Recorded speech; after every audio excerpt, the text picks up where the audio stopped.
એક દિવસ સંધ્યાકાળની અંદર નદીમાં સૂર્યને જળ અર્પણ કરતા હતા. તે જ વખતે જળ અર્પણ કરતી વખતે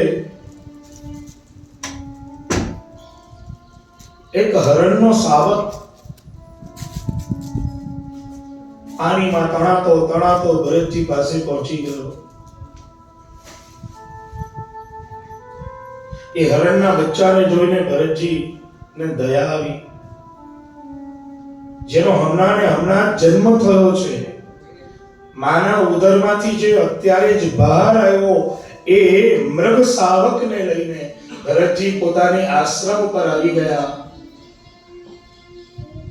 અને આશ્રમ ઉપર આવીને એની ખૂબ સેવા કરી, એની સાર સંભાળ કરી. અને કરતા કરતા ભરતજીની આસક્તિ એમાં થઈ ગઈ. એટલે આપણે પણ ભલે પશુ પક્ષીઓને ઘરમાં રાખીએ, પણ ધ્યાન રાખવું કે એમાં આપણી આસક્તિ ન થઈ જાય. ખાસ ધ્યાન રાખવું. આપણે રાખો પણ અનાસક્ત ભાવથી રાખો.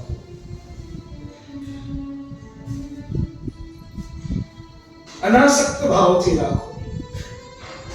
आसक्ति जो एक बार आ तो सकती है, लेकिन आने के बाद कभी जाती नहीं है.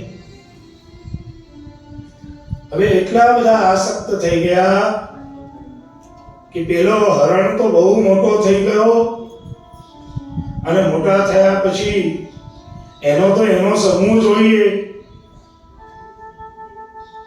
હવે ભરતજી પાસે એનું મન થોડું લાગે છે, પણ ભરતજીની આસક્તિ એના પાસે